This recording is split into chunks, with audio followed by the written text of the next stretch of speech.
Hi everyone, welcome back to BitH. This is me, Vinod and Dana, talking about what, Dana? On a Saturday morning. Saturday morning. So Dana's in Tirunelveli. If you guys see him there, catch him around doing Girivalam, holding posters, saying Shivo, hug, give him a hug from us. Sir, today question was like we are doing some research. I'm also doing some research, and our viewers also doing some research. Those one who are going to pick a new stock, they are doing some research. How to convince them or how to confidence about them? This research was good. Like any confirmations from any end we need or like that. So we researched, but we don't know it is confirmed. Okay, this is a good stock or this is a bad stock. We cannot conclude without any expert advice like that. So what we need to do?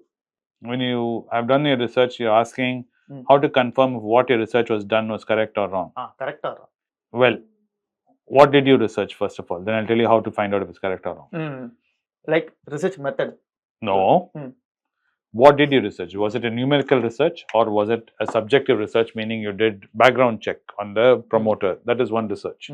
The other research you can have is where I took the balance sheet, I took the cash flow, and I was looking at the income statement, and I did calculations, and I saw they have so much of debt, but the debt in their balance sheet, if I looked in the notes, I realized it is because of this. That is okay.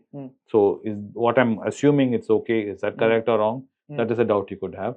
So it depends on the nature of your doubt for me to tell you how to find out if it's right or wrong. For example, in your balance sheet, if it's a number calculation, there's no question of if it's a right or wrong. This is just basically numbers. So once you have your number, you'll know your calculation. If it's above this range, it's not good. If it's below this range, it is not good. That is simple calculation. The other is things in your balance sheet you should not have. If you see those things, it's very clear. There's no reason to go and double check it. Okay. If it's there, then reject. But if it's not there, good. Then you do the number calculations below range. That's good. You don't need to double check these things. Where it gets a little dicey is, let's say you've gone other liabilities. Then you go and look into notes. And in notes, it is saying it's a provision for some complicated things are there. There comes a question mark. There you need to double check. Because if you're not able to read it and understand it, if you don't have accounting background or investment background or law background, you will look at that and think, what the hell is this? So there, you would have to do research. First level of research you should do to check if what you have is correct or wrong is to go to Google or your favorite tool, ChatGPT, and copy paste it. Don't even type it. Copy, paste it, saying I found this in the balance sheet. It says this. I think this is wrong. Or I think this is okay. What do you feel? As a value investor, what should I do with this information? You will get some answer, right?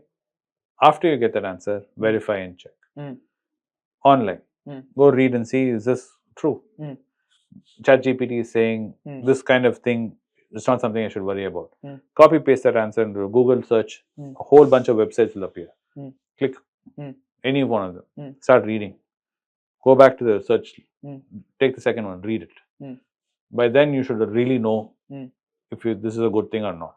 If you still have a doubt, then you have to reach out to someone, like, who knows? Like so it can be an auditor friend. It could be an investor friend. Say, hey, dude, I read this.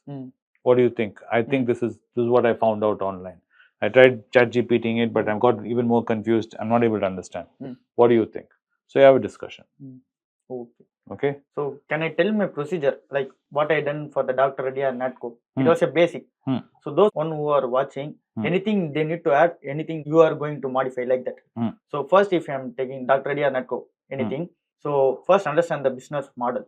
So for that, I'm inputting that annual report, and then I also Google search also.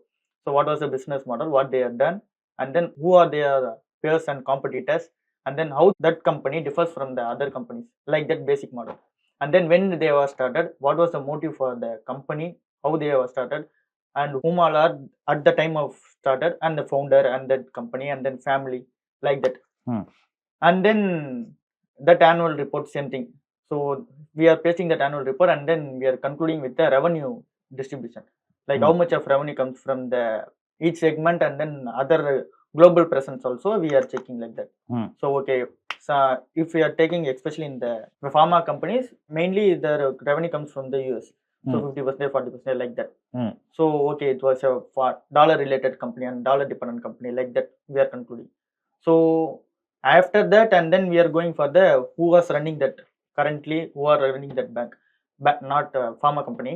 So for that CEO and then management we are taking. So and then we are going for the earnings call report. So what they are telling in the past, like 5 years before we can take, or presently someone will be there. So at the time of e-joining, from that also we are taking the earnings call report. Okay, we can take like that, and then we are inputting what he was replied for the questions, then he was correctly like that we are measuring. So we can come with any promoter integrity issues, and then we are searching for the any negative issues or negative case of the promoter. So this are also another step, and then we are concluding with that, and then we are taking the Q1, Q2, Q3, and then annual results like that.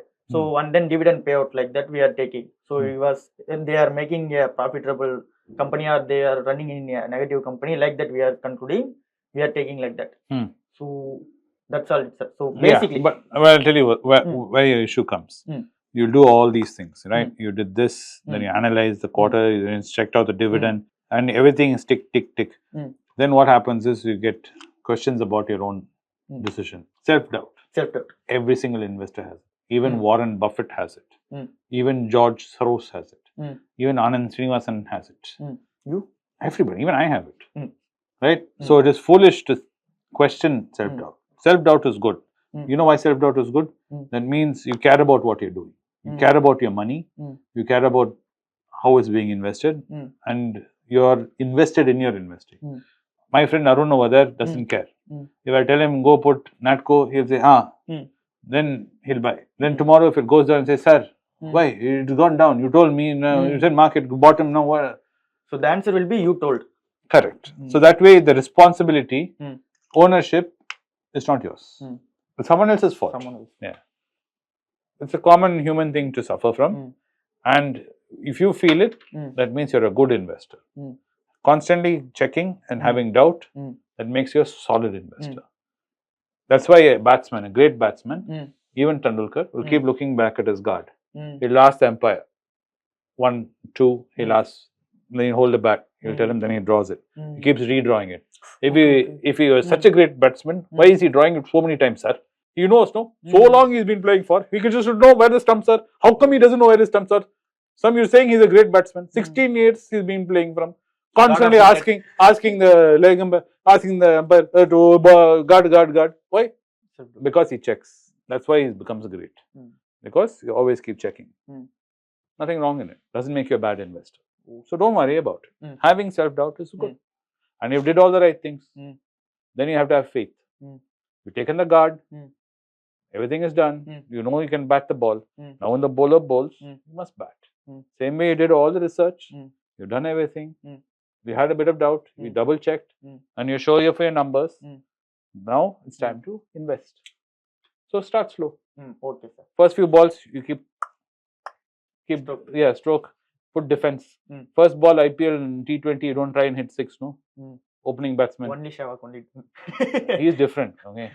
Right. You and me are not that.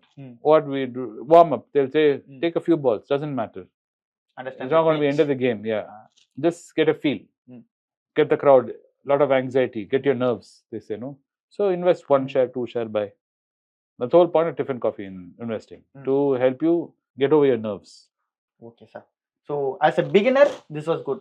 If you want to expert, what we can do? Like in the research, what we need to add? There's nothing more. This is the same research. That's what Peter Lynch also says. No, you already need a 7th grade level of maths, and you should be able to be willing to read. There's no more expert. If you're only a trader, you need to be expert, looking at candlesticks, looking at sun, moon, and the angle of the stars. As it aligned, is what Nityananda is saying today correct? You have to do all that. If you're only an expert trader, if you're not a trader, then all this more than enough. This is all you need to do. Day by day, I'm learning something differently in that company in my research. So it keep on adding, it will be enough. No, what will happen is, now if you do more and more, by looking at the balance sheet itself, you'll be able to do the calculation mentally and say, okay, this is not okay. These numbers don't look okay. They're not adding up. That happens as soon as you do more and more. Now you do not do times table saying what is 2 times 2, 2 plus 2 is 2 times 2. 2 times 3 is what? You add 2 3 times. 2 plus 2 plus 2 is 2 times 3. You don't do that. You know it. Yes. Same way, you look at a balance sheet and you'll be like, I know it looks really difficult now. There's a point in time, believe me, when I asked you what is 2 times 6, you'd be like, wait, 2 times 2, 2 times 3. You would have done like that. You would have been kuti another. Definitely you've grown. Arun still does that. Doesn't matter. But anyway, we all learn. Okay. Live and learn. Right? Anyway, thanks for watching the podcast. I hope you had a wonderful day. Hope you have a wonderful day because it's the morning now. Hope you had a wonderful week, that is. And hope you have a wonderful weekend plan. Be safe out there in whatever revelries you do. And we'll see you again tomorrow, Sunday morning, when you're recovering from all this. Thank you. Thank you.